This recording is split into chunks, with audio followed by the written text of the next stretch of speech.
Senator Kennedy wasn't invited, but when he stood up and challenged, "Okay, Obama, live on stage," the entire room froze. Security moved in, but what happened next? No one saw coming. His words lit a fire across campuses, and by the end of the night, one voice stood louder than all the rest. Stick around, this moment changed everything. Nobody expected fireworks at a university event about unity, especially not at Yale. But the moment Barack Obama stepped onto the stage for his keynote address at Unity. For America's future, something in the air felt different. The auditorium was packed. Professors, students, media, all waiting to hear the former president's vision for bridging political divides. Phones were already out. Live streams had begun. The cameras rolled as he walked to the podium, flashing that familiar calm smile. He thanked the organizers, nodded to the audience, and began with a smooth line. "It's about coming together as a country." Applause followed, just like always.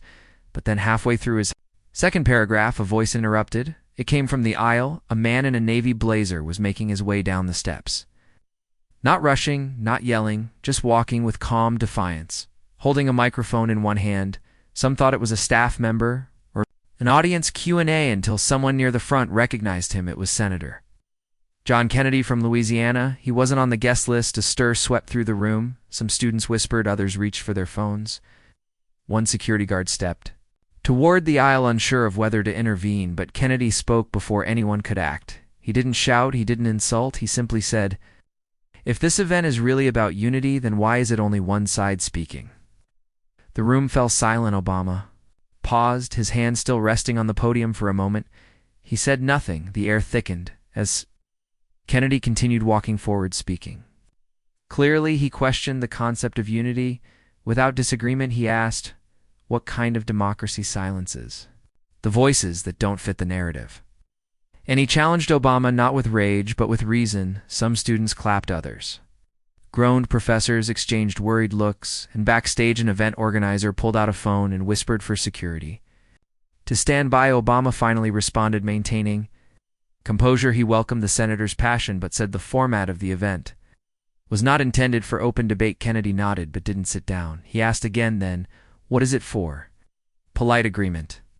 A few claps, a few more, then scattered applause began to ripple across the hall. That's when security started moving. To men in dark suits walked toward the senator. The moderator, clearly flustered, stepped in and tried to calm the situation, suggesting they could continue the discussion privately. But Kennedy stood firm and simply said, "If free speech only happens behind closed doors, then it's not free." More applause, louder now. Obama looked to the side of the stage. He didn't smile at us. Time, and just like that, the real debate had begun, not with policy, but with principle. What followed would turn a university lecture into a national conversation. And Kennedy, once seen as a surprise disruption, was about to become the unexpected voice of a growing movement as security approached. Kennedy didn't flinch. He didn't raise his voice. He just stood at the base of the stage, hands visible, still holding the mic he'd brought with him, not the kind you get from organizers, but his own, synced to a hidden transmitter. Oh. The lead security officer motioned for him to step aside. Kennedy raised an eyebrow and calmly asked, "Am I breaking a law by speaking?" The officer hesitated. No threat had been made. No rules were being broken, at least not clearly. Obama leaned forward slightly. "Senator," he said, "you've made your point. Let's allow the event to continue as planned." Kennedy nodded, "Sure, but I wonder if someone had stood up at a Trump rally and politely challenged the speaker.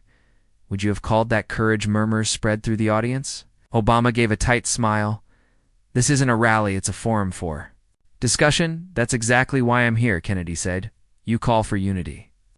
But unity without disagreement is just control with softer branding." At this, applause broke out again, more confidently this time. Students began recording, not just out of curiosity, but intention. This wasn't a staged protest. It was something different, a direct question in a setting that wasn't used to being questioned. Obama took a breath. "Senator, I'm not here to silence anyone, but there's a format to these events we can't have chaos." Kennedy responded instantly. Chaos, is that what disagreement is called now? The silence that followed felt heavier than before. A few students stood up in the back, not to leave, but to watch more closely. Obama shifted his tone, more measured. Now you're welcome to speak, Senator. But barging into someone else's speech doesn't make you a champion of free speech, it makes you disruptive. Kennedy stepped closer. So tell me what's more disruptive, a senator challenging power in front of the people or a former president calling security when challenged? The security team paused again. One of them spoke into his earpiece. It was clear. Now any wrong move would escalate things further, and the optics were already shifting. The cameras were everywhere. The live stream had tripled in viewers in the last 5 minutes. Hashtags were already forming online, and then came the chant, soft at first from one side of the room.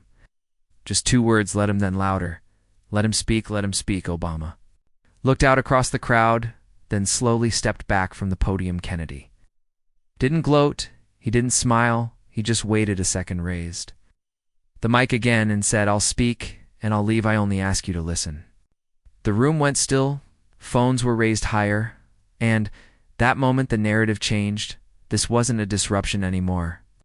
It was the beginning of something bigger. Kennedy looked around the room. He didn't rush. He let the silence breathe, forcing everyone to lean in. Then, with a steady voice, he asked the one question no one expected. What does unity mean? He said, if it's built on agreement instead of understanding. He didn't speak like a man giving a stump speech.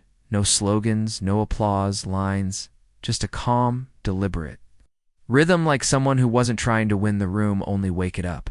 He told them he wasn't there to humiliate anyone, not even the former President. Behe pointed out how the modern definition of unity seemed to demand silence from those who think differently, that when dissent appears, it's labeled dangerous, extreme, or disruptive. Even when it's peaceful, you can't unify a country by pretending half of it doesn't exist, he said. You can't build bridges by canceling people before they step on the stage. A ripple of nods moved through the rows. Even those who didn't agree with him politically were listening now. Obama stood still, watching. He hadn't sat down, but he no longer held the spotlight. Some in the audience looked toward him as if expecting a rebuttal, but Kennedy kept going. He brought up stories from college campuses, students disinvited from events, professors fired over a tweet, clubs shut down because their opinions made others uncomfortable. Not hateful opinions, just different ones. And then he asked, when did we start confusing comfort with freedom? This line landed hard. A few students clapped, others hesitated, looking around first. The kind of moment where you could see minds working. Not necessarily changing, but being challenged, he added. If your ideas are strong, they'll survive opposition. If they need silence to survive, then they were never strong to begin with. More applause now, louder, more confident. Then Kennedy paused, turned slightly, and looked back at Obama. You said this country needs unity, he said. I agree, but unity isn't everyone thinking the same thing. It's everyone having the right to think freely, even if that makes people uncomfortable, especially. Then the moderator stepped forward, trying once again to regain control. Senator, we appreciate your remarks, but we do have a program. But the audience cut in a chorus of voices. Now, let him finish. Kennedy raised a hand, signaling he'd wrap up. I'll end with this, he said. You don't get stronger by avoiding what you don't like. You get stronger by facing it. That's true for people, and it's true for nations. Then he set the mic down on the edge of the stage. He didn't storm off. He didn't wave like a hero. He simply walked back up the aisle the same calm way he came in, but this time nobody tried to stop him. The room stayed silent for several seconds. Then came a scattered burst of applause, not just for what was said, but for the fact that it had been said at all. Backstage, Obama stood with his arms crossed, watching the reaction unfold. He'd been in politics long enough to know when a moment shifts, and this one he hadn't lost control of. The room, not exactly, but something had cracked, not because Kennedy was louder or more famous, but because he'd touched a nerve, a real one. The event organizers huddled near the curtain, whispering about what to do next. The panel discussion scheduled to follow Obama's speech suddenly felt irrelevant. The audience was still buzzing, students pulling out their phones, already posting clips of Kennedy's remarks. In one video, the line about comfort versus freedom was spreading fast, thousands of views. Then tens of thousands. The hashtag #SpeakFreely was born before Obama even returned to the microphone. He finally stepped forward again, composed but clearly recalibrating. He didn't mention Kennedy by name. Instead, he shifted into a more reflective tone. He spoke about the importance of disagreement and democracy, how progress comes from challenge, not consensus, it was polished. It's thoughtful, the kind of speech that usually landed well, but now it felt like a response, not a statement. Some students clapped respectfully, others were still typing the comparison between both moments. Kennedy's interruption and Obama's return was already being drawn later that night. Clips from the event flooded Twitter and TikTok, but it wasn't Obama's original speech being shared, it was Kennedy's entrance, his questions. The debate with security, the phrase unity, is an agreement in those moments. Spread like wildfire, a student journalist from Yale's independent paper uploaded a short column by midnight.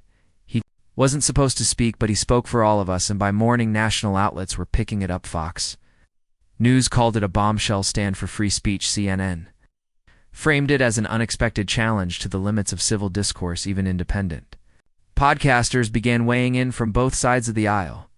The story wasn't about who was right or wrong. It was about something deeper, the question hanging in the air: have universities become too afraid of disagreement by the next afternoon? Students on 3 other campuses, Michigan, Stanford, and UNCC, began organizing forums under the same hashtag Speak Freely. They weren't protests, they were conversations, open mics, student-told panels. The tone wasn't angry, it was curious, cautious, a little raw. And that's what made it powerful. Kennedy hadn't planned any of this. He didn't launch a campaign or ask for attention. He returned to Washington the next day like normal, but his office inbox had over 0 new messages, most from students, some from professors, even a few from liberal journalists who admitted they didn't agree with his politics but respected that he showed up, asked tough questions, and didn't back down. Something it shifted not in policy and culture, and once a conversation starts rolling like that, it doesn't stop easily. Be the end of the week. Every major news outlet had run some version of the story. The New York Times framed it carefully, calling Kennedy's appearance a spontaneous and controversial challenge to decorum. The Washington Post took a more cautious tone, suggesting that his interruption raised legitimate questions about academic gatekeeping, but none of them could ignore the shift on campuses at Yale. Posters started appearing on dorm doors: disagree better, speak freely. Someone printed T-shirts overnight with the phrase, and the university, sensing the attention, released a statement measured, diplomatic, but clearly walking a fine line. We remain committed to civil discourse and academic freedom. While Senator Kennedy's presence was unplanned, we recognized the importance of open conversation in democratic society. The statement was shared over 0 times in 24 hours. Meanwhile, Kennedy's staff tried to manage the wave without looking like they were chasing it. They issued no press release, no video, no official campaign slogan, but the movement didn't need permission on campus after campus. Students were beginning to organize under the same idea: not rallies, not walkouts, something different: forums, rounds. Chalkboards set up in student unions with a simple question written at the top: what opinion are you afraid to say? Here's some responses. Were political, others were personal, but all of them were honest, vulnerable, real. The effect was undeniable. Meanwhile, on social media, Kennedy's following doubled in 4 days. Journalists reached out from Australia, Germany, Brazil. Foreign outlets were fascinated by the American debate over speech and control, especially on elite campuses, even people who disagreed with Kennedy's politics admitted something had changed. One viral tweet summed it up: I've never voted Republican in my life, but that wasn't a politician, that was a citizen standing up in a room full of power, respect. Back in Washington, a few Democrats tried to dismiss the moment. Stunt politics, one said on cable. News grandstanding, said another. But the pushback didn't land because Kennedy didn't act like someone chasing applause. He didn't tweet, he didn't turn it into merch, he didn't even give interviews. And that silence, that refusal to capitalize, his words echo even louder in faculty lounges and student clubs. People were asking each other uncomfortable questions. Why do some ideas get shouted down? Why do so many feel like they have to whisper their real thoughts? And why does disagreement now feel like a threat? No one had clear answers, but suddenly everyone was asking. In Kennedy, he went back to work in the Senate just as he always had, but students kept tagging him in posts, kept quoting his words, kept inviting him to speak again. This time, officially, some invitations were from schools that hadn't hosted a conservative speaker in over a decade. A moment had turned into a movement, and the question hanging over it all was simple.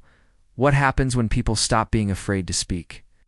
The White House didn't comment directly on the incident, but insiders confirmed the clip had been watched in full by senior staff Barack Obama.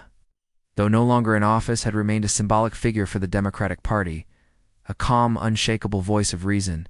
But in this case, he wasn't just a speaker, he was the one being challenged, and that changed everything on cable news talking heads. Couldn't agree how to interpret it, some said. Kennedy's interruption was a breach of respect and inappropriate.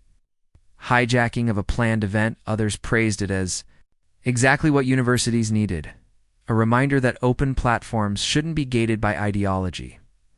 But what no one could deny was the momentum at Georgetown. A freshman group launched a freedom table where anyone could sit down and debate any topic.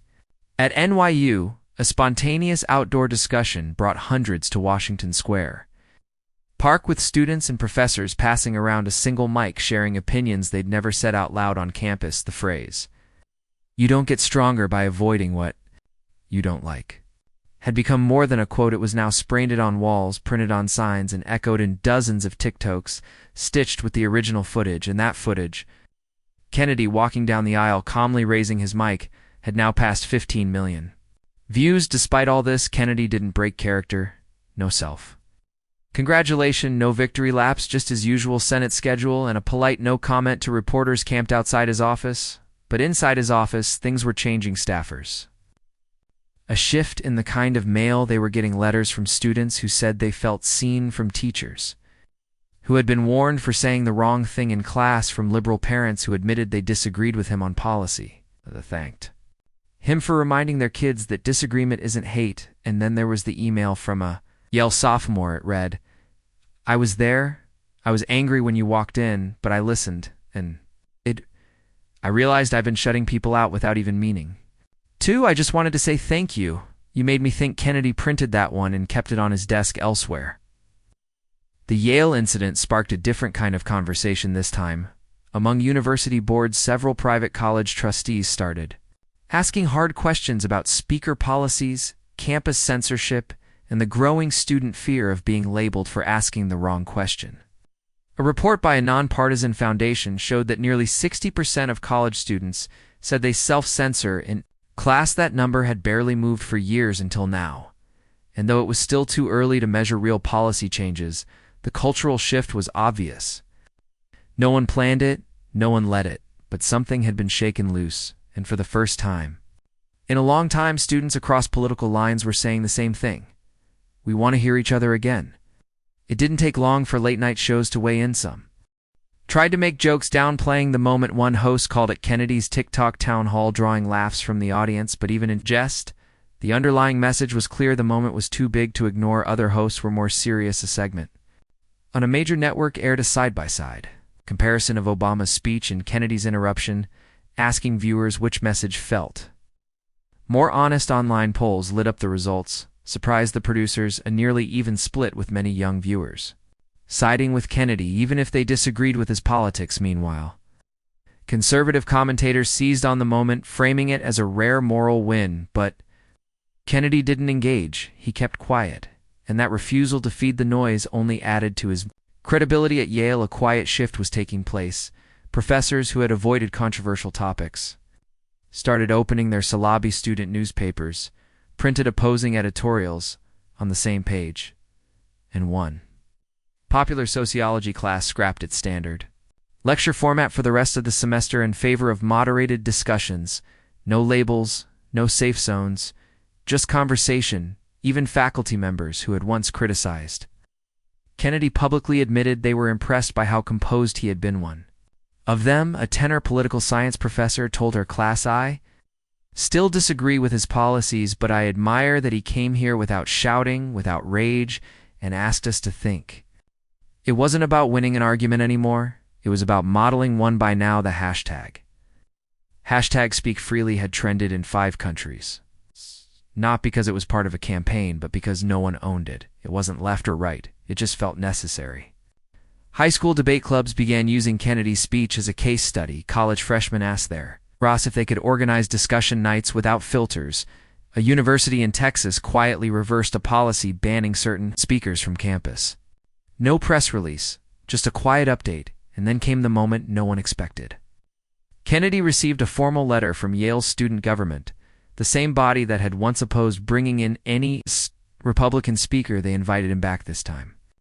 Officially not as a disruptor, as a guest, the letter read, "You asked us to listen now. We'd like to hear more." He didn't respond right away, but the news leaked anyway, and it sent a message to every campus, every professor, every student watching from the sidelines. This wasn't about John Kennedy anymore.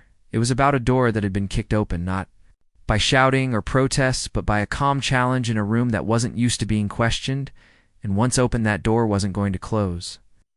Anytime soon back in Washington, Kennedy finally broke his silence. Not with a press conference, not with a tweet, but with a short interview on a little-watched regional news channel. The host asked if he planned the moment at Yale. Kennedy smiled slightly and shook his head no. He said, "I just had something to say, and I thought maybe they'd listen." That was it. No self-congratulation, no spin. The clip didn't go viral like the confrontation, but those who saw it said it confirmed what they already felt, that this wasn't about headlines. It was about principle, but others weren't so calm. A handful of progressive student groups released joint statements denouncing the attention Kennedy was receiving. They called it dangerous normalization and warned that it could encourage other politicians to disrupt. Campus events petitions circulated to prevent future unauthorized appearances. Still, something was different now. This time those petitions were met with resistance, not from outside groups, but from students on the same campus's, students who normally stayed quiet, students who didn't want to be labeled, students who said, "We're not endorsing him, we just think he had a right to speak."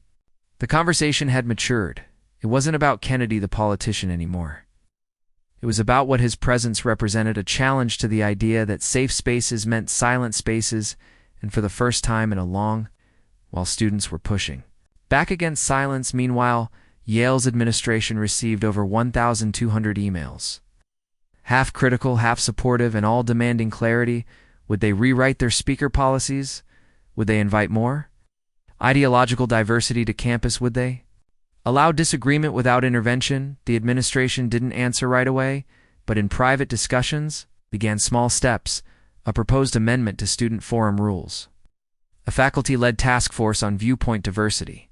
Nothing flashy, just quiet movement. And in classrooms across the country, professors noticed something to students, started raising their hands again, not to recite talking points, but to ask real questions. Questions that didn't come from party lines or hashtags, questions like, why are we afraid to hear each other?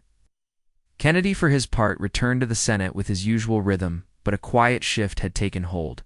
His phone didn't stop buzzing with requests.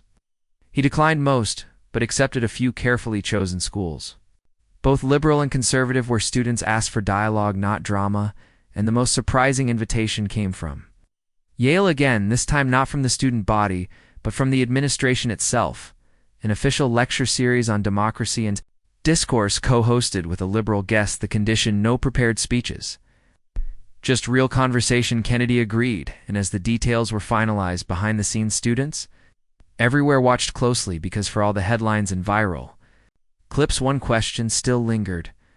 Could a single moment of unexpected honesty reshape how a generation speaks to each other? They were about to find out. The lecture hall was smaller.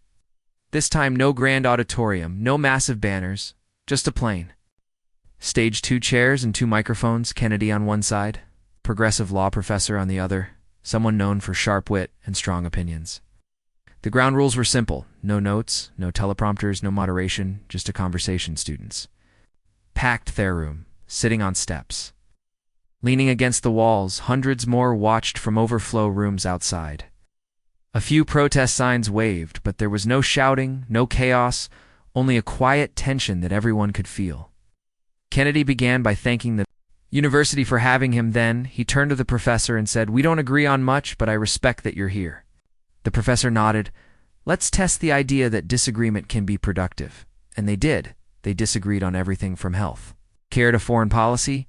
They challenged each other, interrupted occasionally, even rolled eyes once or twice, but they didn't yell, they didn't insult, and most importantly, they listened when the conversation turned to campus culture. Kennedy brought up the Yale incident. The professor didn't dodge. "I thought it was out of line," she said, "but I also think your point hit harder because it wasn't supposed to be made." He smiled. "That's the problem, isn't it?" She nodded slowly. "Yeah." It is. For over an hour, the two traded perspectives. The audience didn't cheer or boo. They just listened, taking notes, leaning forward, letting the silence between arguments say as much as the words. By the end, something rare had happened. Not agreement, not conversion, but understanding. Afterward, during the Q&A, a student stood up and asked the question that had been circling everyone's mind. "Why did this feel different from every debate we've seen on TV?" Kennedy leaned into the mic. "Because we didn't come here to win." The room fell quiet. Then the professor added, "We came here to speak, and more importantly, to let the other person finish speaking." It wasn't a soundbite. It wasn't designed to trend, but it landed harder than any viral moment. By nightfall, the conversation was uploaded online. No flashy title, no cuts, just raw footage titled "Yale Dialogue, Kennedy and Westfield." And surprisingly, it began to spread, not as fast as the interruption, but deeper. Students began sharing clips, not for the drama, but for the clarity. Professors shared it with their classes. A few universities reached out, asking if the same kind of conversation could happen on their campus. Suddenly, this wasn't just about Yale anymore. The story had started with a confrontation, but now it was evolving into something else. A model, a blueprint, proof that the room doesn't need to explode to make a statement. Sometimes it just needs to stay quiet long enough for both sides to speak. Weeks passed. The media cycle moved on, as it always does. New scandals, new polls, new distractions. But on college campuses across the country, something had stuck. It wasn't loud, it wasn't organized, but it was there. Students started forming independent discussion groups not attached to any political club. Flyers appeared in dining halls with phrases like "Come talk." No yelling, no judgment. Professors who had grown tired of walking on eggshells started letting conversations breathe again. And at the center of all this, Kennedy kept his distance. He didn't try to lead it. He didn't rebrand it into a campaign. He simply watched it grow slow and steady. Campus by campus, a quiet movement born not from a platform but from a single decision to speak even when he wasn't supposed to. Eventually, Kennedy returned to Yale. This time it was different. No drama. No interruption. He was introduced properly, thanked respectfully, and handed a microphone under the lights. He walked to the podium, looked out at the audience, and took a moment before speaking. "I wasn't supposed to be here the first time," he said, "and maybe that's why it mattered." Laughter broke the tension. Then he continued, "I'm not here to preach, and I'm not here to convert anyone. I just want to remind you of something simple, something we all knew as kids, but somehow forgot as adults." He paused. "You don't have to agree with someone to let them speak, and you don't have to silence them to feel heard." The room was still. No one looked at their phones. He talked briefly about his own learning curve, how his office had received messages, not just of support, but of disagreement, thoughtful, even critical ones, and how he read everyone. He said it reminded him that real unity isn't about agreement, it's about durability, about whether we can survive disagreement without tearing each other down. At the end, he said, "I didn't start a movement, I just spoke into a quiet room." He stepped back. Applause came slowly, then grew, not explosive, just steady. Respectful. That night, as students filed out, they weren't talking about who won. They were talking about what they believed, what they were still unsure of, what they wanted to say and now finally felt they could. And somewhere on a nearby wall, scribbled in dry erase marker in the corner of a dorm hallway, someone had written, "You don't get stronger by avoiding what you don't like." The quote didn't have Kennedy's name under it. It didn't need to, because this wasn't about the man anymore. It was about what happened when one person decided not to stay silent, and how an entire generation started listening again.